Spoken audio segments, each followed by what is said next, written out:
இன்றைக்கு இந்த சத்தத்தை கேட்கிற எந்த ஒரு தேவனுடைய பிள்ளை, ஆண்டவரே எனக்கு ஏன் இப்படி பண்ணினீங்க, எனக்கு எதுக்கு இப்படி குடும்ப வாழ்க்கையை அமைச்சீங்க, என் சரீரத்துல எதுக்கு இப்படி ஒரு வேதனை நீங்க கொடுத்துருக்கிறீங்க, எனக்கு ஏன் பணத்தை நீங்க கொடுக்கவே இல்லை, இதை கொடுத்தீங்க இதை தரலையா ஆண்டவரே அப்படின்னு யாருக்காவது ஆண்டவர் மேல ஒருவேளை வருத்தம் இருந்திருக்கும்னா, யாராவது ஒருவர் ஆண்டவரை கோவிச்சிருப்பீங்கன்னா, இல்ல நானும் இன்னைக்கு கூட திட்டிட்டு தான் பாஸ்டர் வந்தேன், இன்னைக்கு கூட வெறுப்போட தான் வந்திருக்கிறேன், எதுக்கு எனக்கு இப்படிப்பட்ட ஒரு வாழ்க்கை ஆண்டவர் கொடுத்திருக்கிறாரு, எல்லாருமே நல்லா இருக்கிறாங்களே, நான் மட்டும் ஏன் இப்படி இருக்கிறேன், என் குடும்பம் மட்டும் ஏன் இப்படி இருக்குது, என் பிள்ளைங்க மட்டும் ஏன் இப்படி இருக்கிறாங்க அப்படின்னு நினைச்சு யார் வருத்தத்தோடு வந்தாலும் ஆண்டவர் இன்றைக்கு உங்களிடத்திலே வாக்கு கொடுத்திருக்கிறார்.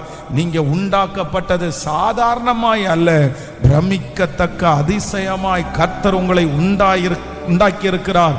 அநேகரை காட்டிலும் கர்த்தர் உங்களை நன்றாய் கர்த்தர் வைத்திருக்கிறார். சொல்லுங்க, கைகளை உயர்த்தி நன்றி ஆண்டவரேன்னு சொல்லுங்க. ஆண்டவரே என்ன ரொம்ப நல்லா வச்சிருக்கிறதுக்காக நன்றி.